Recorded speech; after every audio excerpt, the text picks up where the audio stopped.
Welcome back. This is a third video. In it, we're going to talk more about arrays. We're going to look at how to manipulate elements of an array. We're going to talk about how to sum all the elements, how to find the max, and other things. So let's begin with simple operations such as adding up all the values in an array.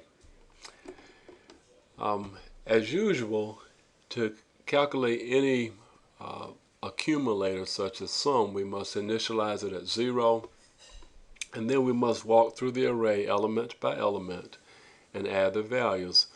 It's customary to go through an array starting at the first element, subscript 0, to the last element in forward order.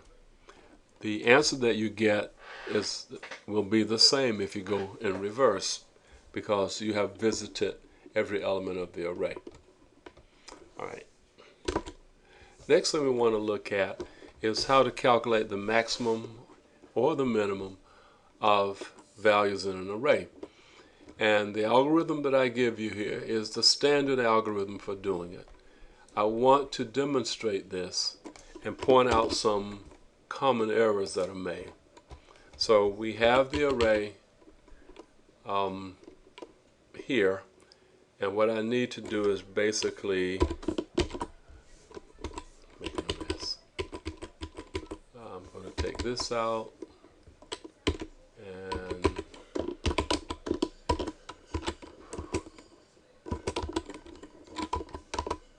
okay. We don't need this. So now this is basically the code we had on the slide here. Same code. And I want to just run this, and it should produce the correct answer. And instead of capacity, we have T size. And now we're going to compile this.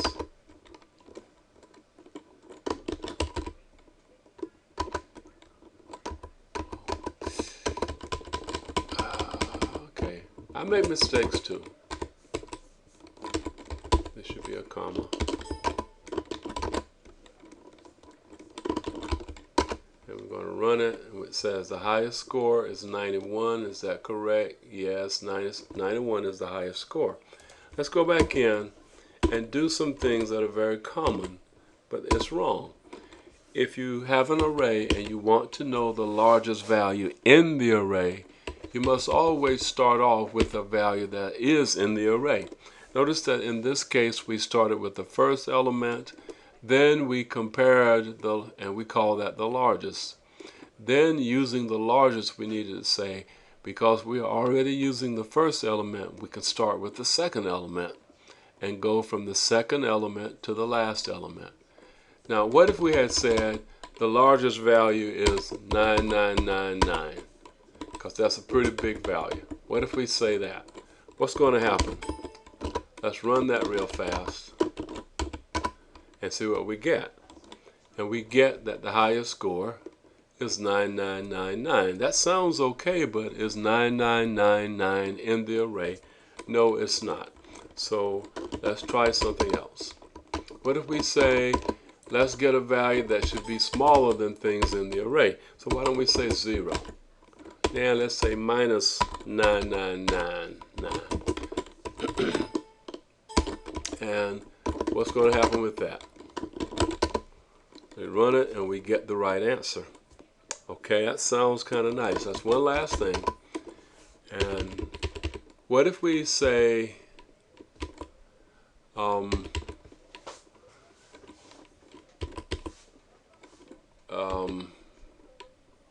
we'll just stop there. Let's just stop there. What's the rule? The rule is if we want to find out something about values in the array, we must always make sure that the only values we treat are those that are inside the array. Question, how would you find the smallest element? And the answer is, of course, you call it the smallest. Instead of using greater than, you would say less than. Otherwise, it's the same. Right. Here's a reminder: when you first declare your array, you have no values in it. At that point, you should begin keeping track of how many values that you have. We call that the size. Often, if the array name is X, we will call the size variable for array X size, so that you'll know what array you're talking about. C strings and C++ strings have at their heart an array of characters. So therefore, it's possible to treat individual characters as elements of an array. So here's an example of an array, a string called city that has the name Salem, and it is possible to print out the third letter in the name of the city just by saying city sub 2.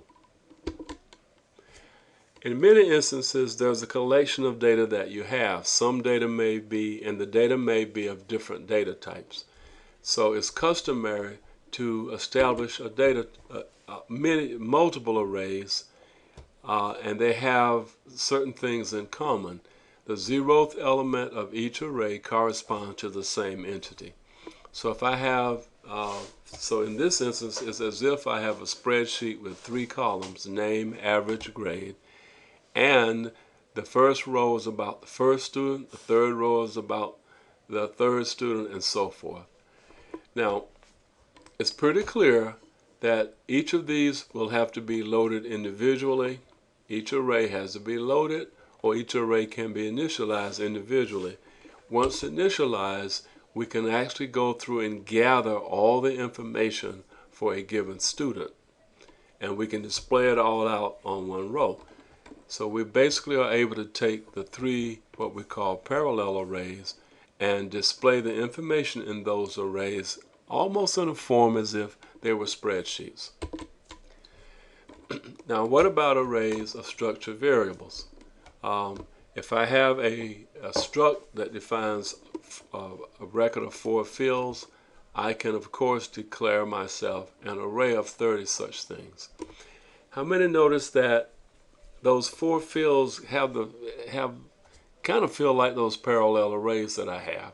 And that's true, except that with the student class, each element is accessed through the student record. So for example, if I wanted to, if I want to get the 26th student and read the ID for the 26th student, I must first provide a subscript on the array name, and the subscript on the array name will give me a single record. After that, I will have to apply the dot, which is the field select operator, to select a particular field, so that I can, again, like the parallel arrays, I can vary the field name to get different data associated.